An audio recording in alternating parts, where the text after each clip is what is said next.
BMW wants us to pay their expensive shop fees for a simple belt change, because the N26 and N20 that this B46 and the B48 replaced is arguably one of the easiest belt swaps ever. So I think BMW made this design change to discourage DIYers like us from attempting this job. But I'll show you how to get around that issue the easy way in this video.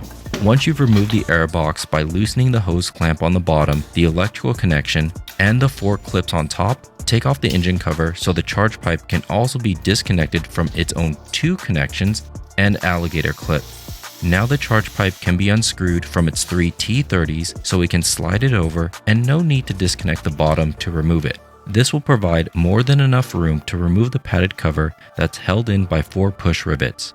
If you're not doing a coolant drain, just move it to the side so you don't have to disconnect the hose.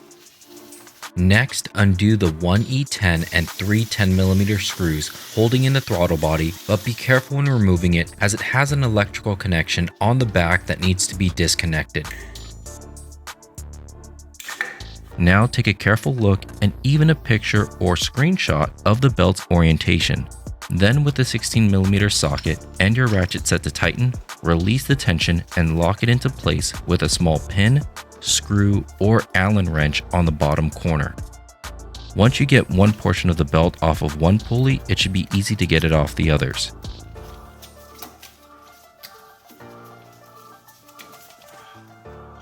Just make sure to get your pin, Allen wrench, or screw if it's important to you, but slowly let out the tension once you've taken it out. And here's that conveniently hidden 13mm bolt BMW wants you to think requires removal of the intake manifold, because although you can get a wrench in there, the bolt won't come out all the way. Instead of removing the manifold, remove the top E12 bolt on the AC compressor and just loosen the bottom one. Whatever you do, do not remove or fully loosen this bolt. Trust me, loose is all you need for the bottom bolt, because with a little push, you now have access to the hidden 13mm bolt. And with all 3 removed, you should be able to slide out the tensioner easily. Now I did do this with the water pump because mine was leaking, and it does provide extra working room. So subscribe to see that video in the future. But if yours is fine, just install your new tensioner and torque the bolts to 28 Nm while the E12s of the AC compressor get 21.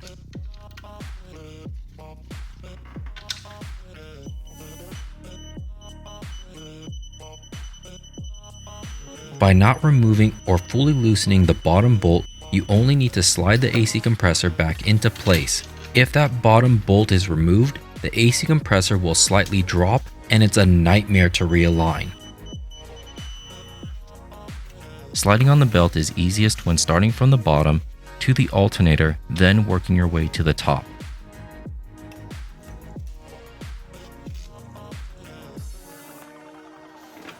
Then you can loosen the tension and remove the included pin before slowly applying tension to the belt.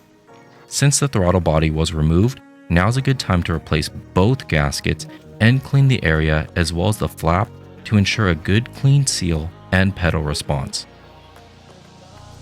Now, if you decide to use the links that I provided in the description, the belt kit will actually come with a free lifetime replacement plan.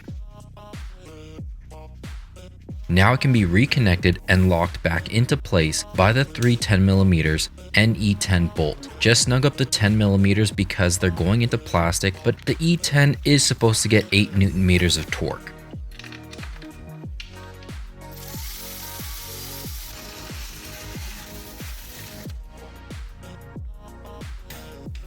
Slide back on the cover and push in the 4 push pins before sliding over the charge pipe and securing it by the 3 T30s that should have gotten torqued to 8 Nm as well. Don't forget the 2 electrical connections and secure them by their locking tabs, as well as the alligator clip that goes on top. Finally, reinstall the intake by making sure the bottom hose clicks in and is secured, as well as the 4 clips on top and its single electrical connection.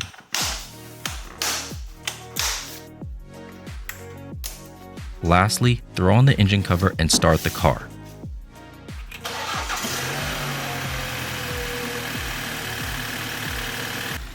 Once you've confirmed it's running as expected, close it up.